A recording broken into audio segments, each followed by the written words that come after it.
WOCA. Ocala.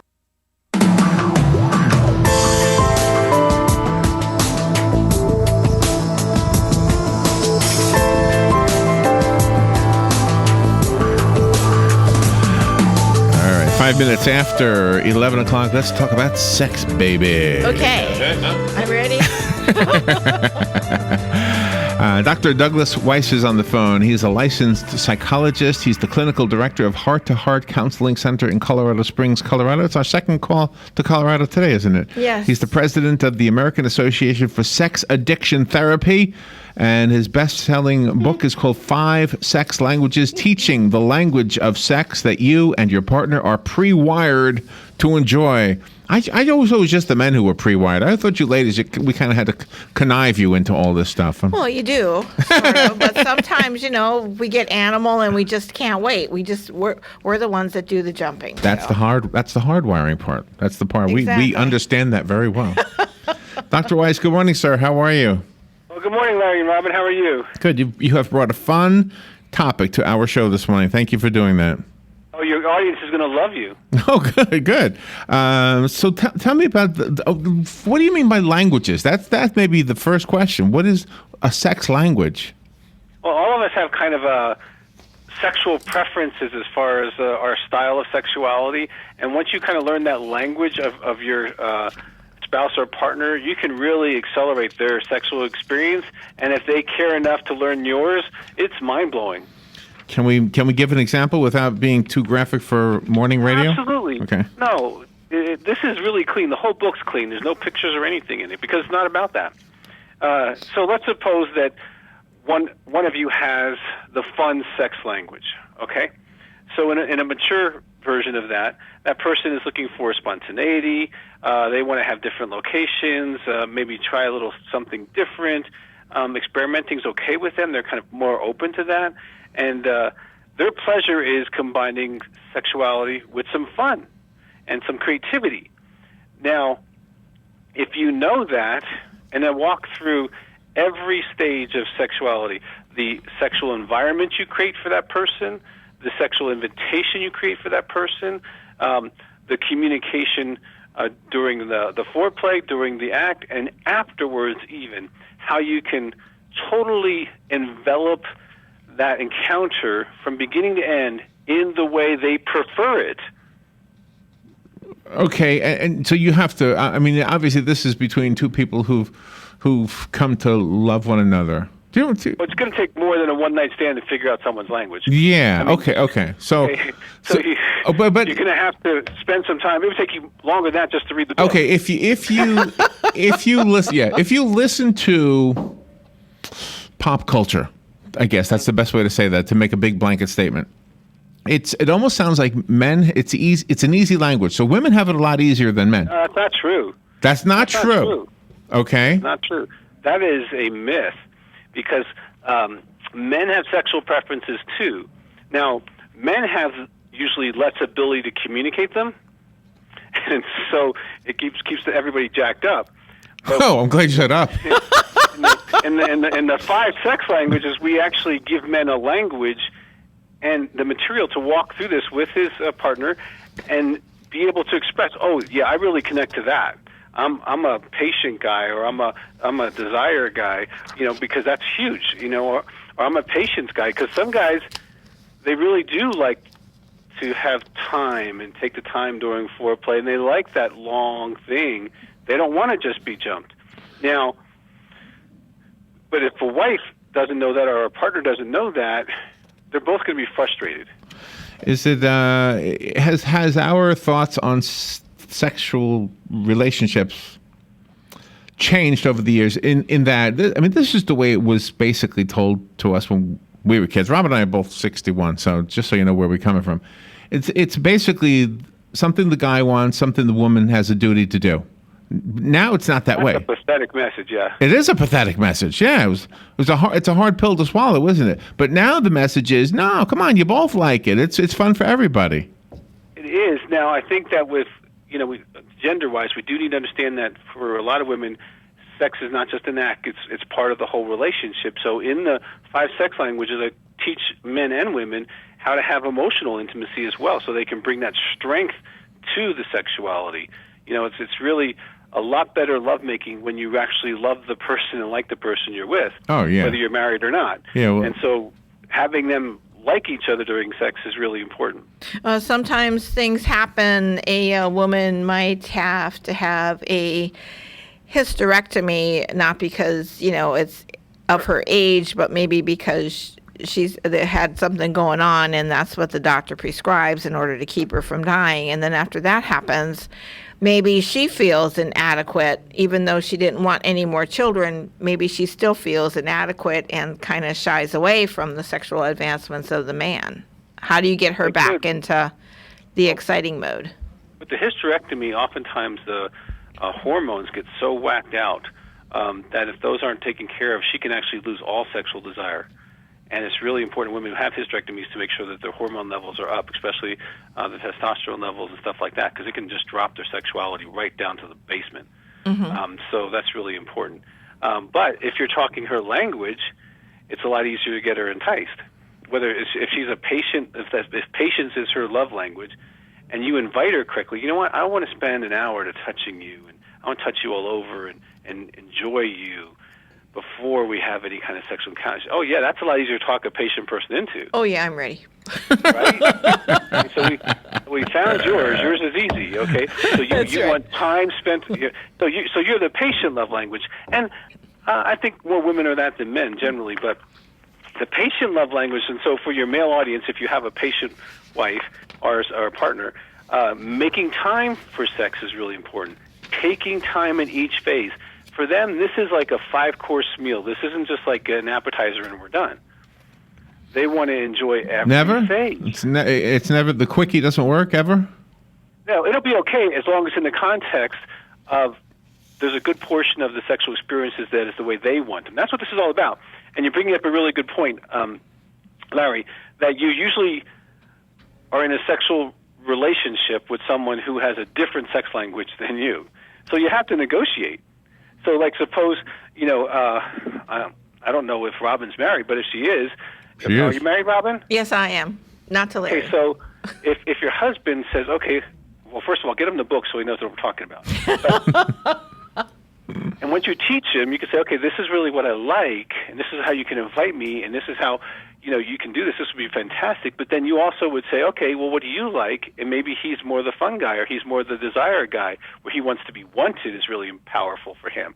And then you say, you know what, let's make this counter more about your style, and then maybe next time my style. We'll kind of switch them back and forth a little bit or mix it up so that everybody's getting that mind-blowing sexuality for them. Do you know what I mean? You just rotate it back and forth. Do you know what you remind? Everybody's stationary. You reminded me of a scene from the TV show Malcolm in the Middle. Do you remember that TV show Malcolm in the Middle?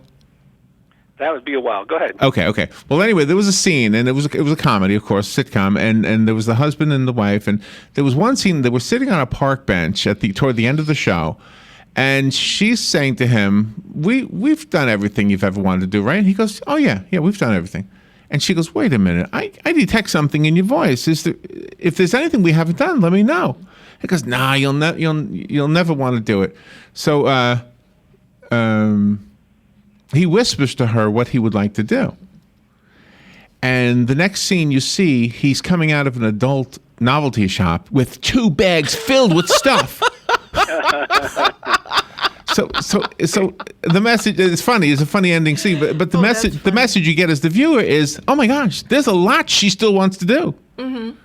Right, exactly. And so she's probably going to be more the love language that likes to experiment, and likes to be creative and have fun. She's the pleasure.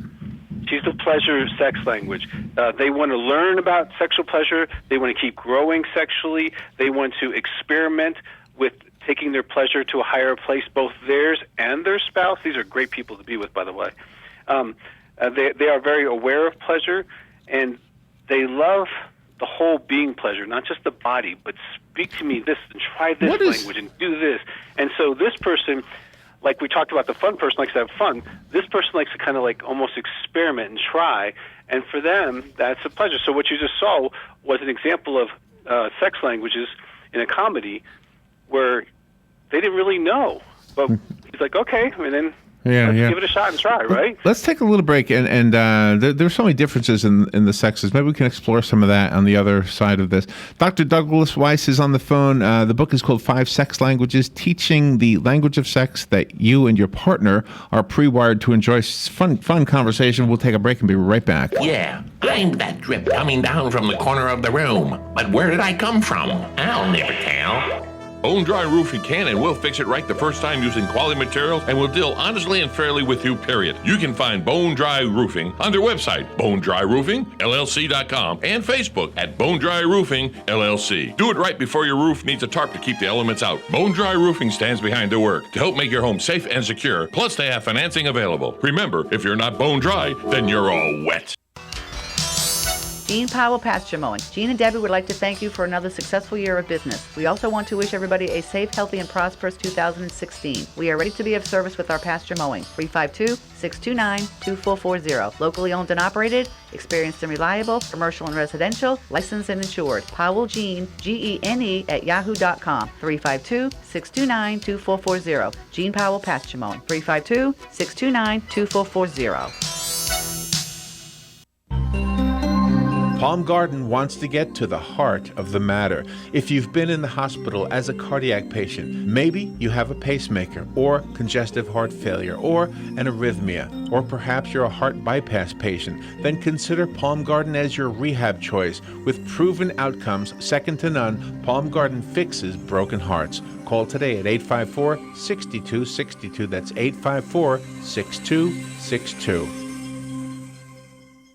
Have you heard of Hyperdirectory? When looking for local businesses, go to hyper.directory. No need for www, no need for .com, just hyper.directory. Connecting customers to local companies when it matters most. Hyperdirectory is your local business directory partnered with the Ocala Chamber and Economic Partnership to bring you trusted local businesses. Keeping Ocala local. Use hyper.directory. No www, not even .com, just hyper.directory. Connecting customers to businesses when it matters most. Anyway, 17 minutes after 11 o'clock. Thank you for tuning in. We're talking about sex.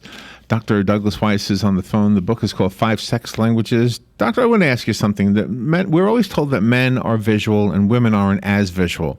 But yet, if you look at like the internet sites, for example, that women go to, they're always posting pictures of good-looking guys. So what?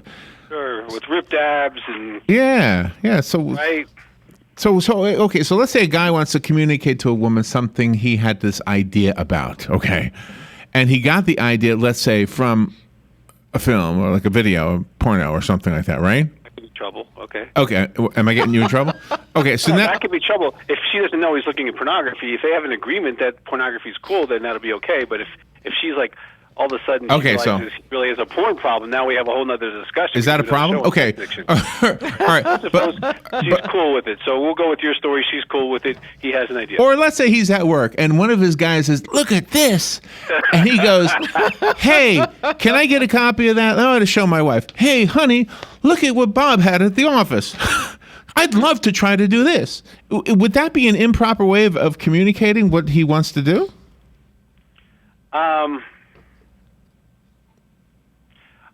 I think he'd have to be careful. First of all, if he understands who she is, if she's a patient love language, any experimenting is going to be challenging for her. If she's a fun or another sex language, yes, that's going to be pretty open-minded about it. Then he's good to go. It's really going to depend on her temperament, on how he presents it. Okay. I'm saying that's where understanding her language, he could present that in a way that could work. But if she's a patient love sex language, he's going to have to bring it in a way like, you know what, I really want to spend some time on you and do this and this and this. But, I had this idea about trying this. What do you think? Okay, see, that could work. Okay. But now if he has a wife who is really like a pleasure sex language, no problem. She'd be like, oh, that sounds fantastic. Right? Because she's open to experimenting. So you have to language it inside the language of your partner. And if you do, you can get away with a lot. How do you help the couple that has sidetracks in their lives? Like they have children, small children, and they still want to be intimate, but sometimes the children That's a great question. need to be taken care of. Well, they do. And Robin, what we do there's a chapter in 5 Sex Languages where we talk about what we call making a sexual agreement, or calendarizing, making it so that it's a priority. And they decide how often, they decide when, they decide who initiates, back and forth like that. And so they actually have kind of an understanding of frequency, as opposed to just trying to figure it out day by day, because he's always hungry. She never tells him when he's going to have sex, and they set up this kind of tension. Instead of, every man has less food anxiety when he knows he's going to eat. Okay. There you go. I like that. I love that. Yeah. That should be on a T-shirt. That should be on a T-shirt. Every man has less sexual anxiety when he knows sex is going to happen, or at least approximately. Oh gosh! All you got to do is go to the zoo, and you see this is true.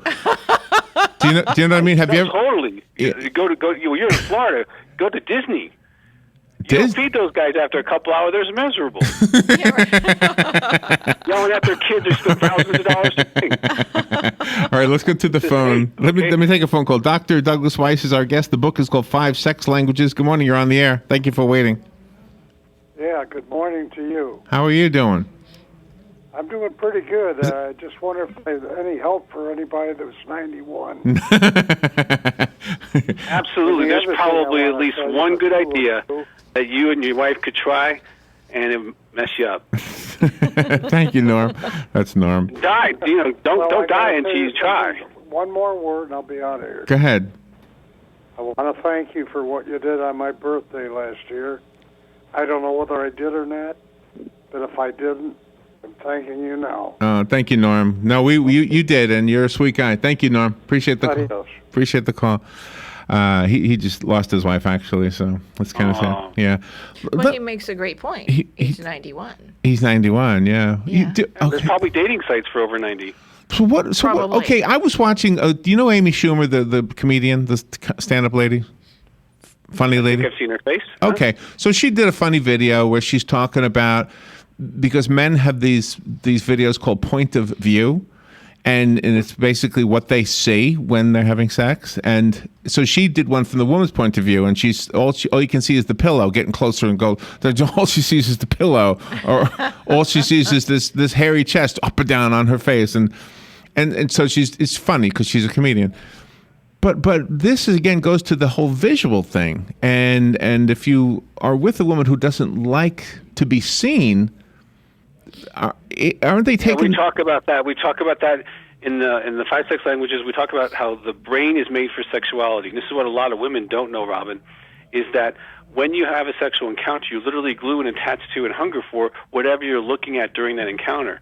So I tell ladies all over the country, throw the sheets off, turn the light on, and say, "Behold." Yeah, baby. If he attaches to you, that's right.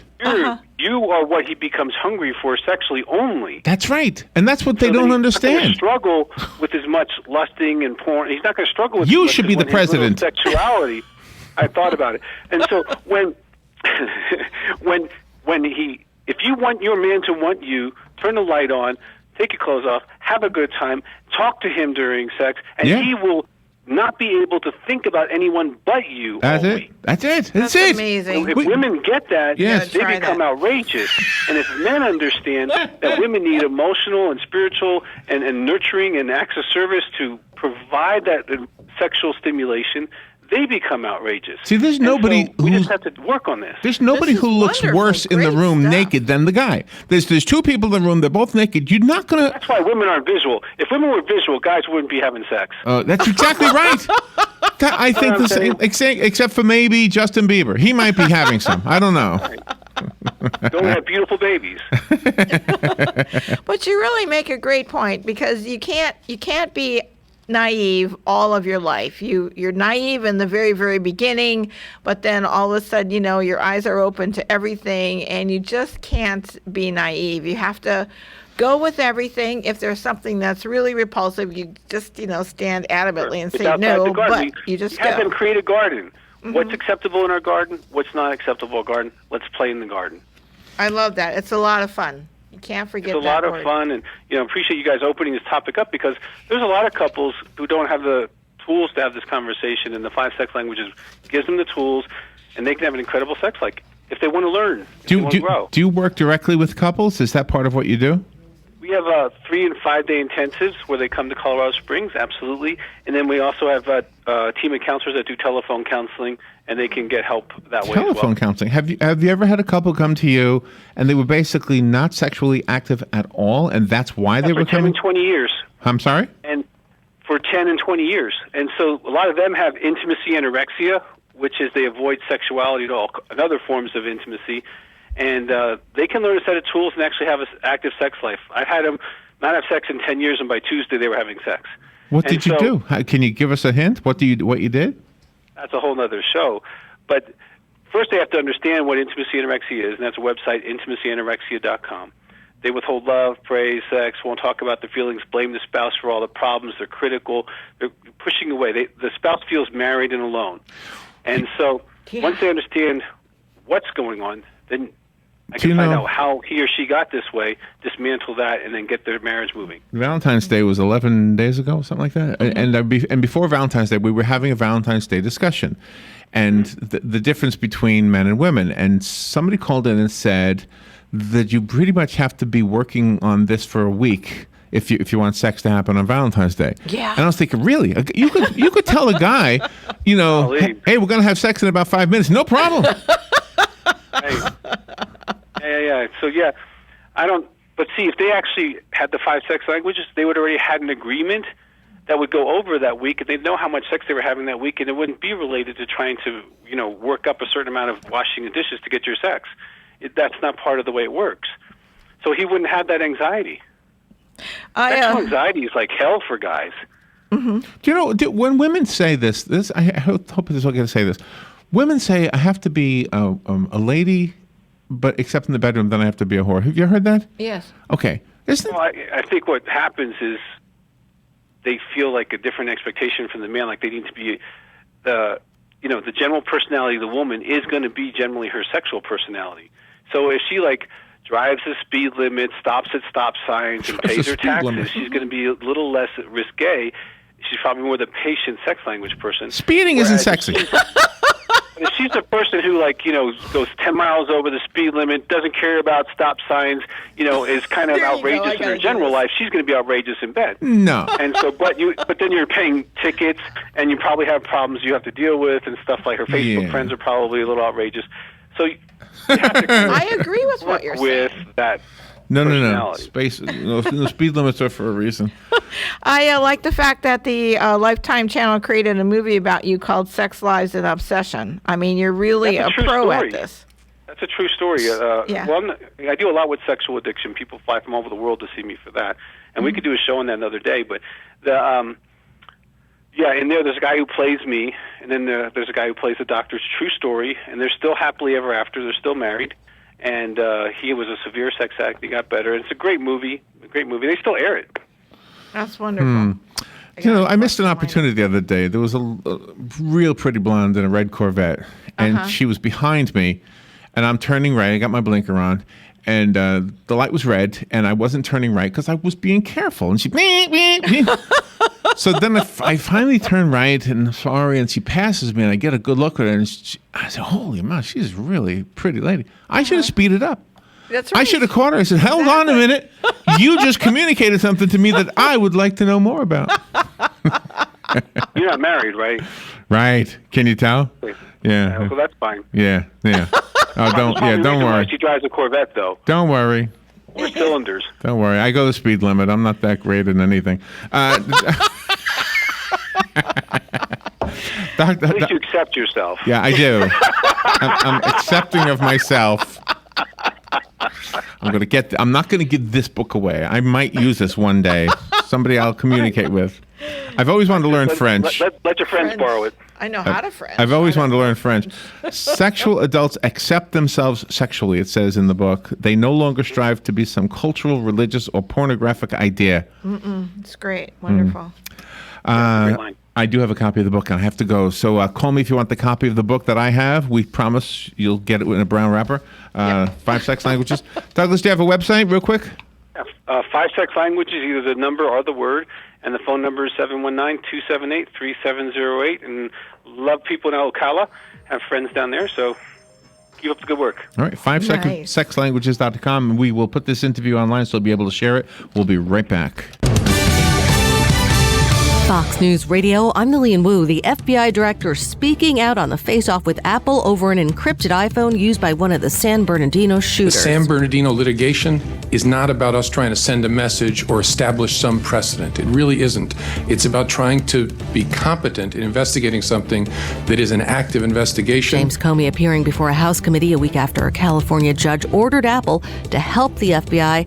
CEO Tim Cook telling ABC The News. only way we know would be to write a piece of software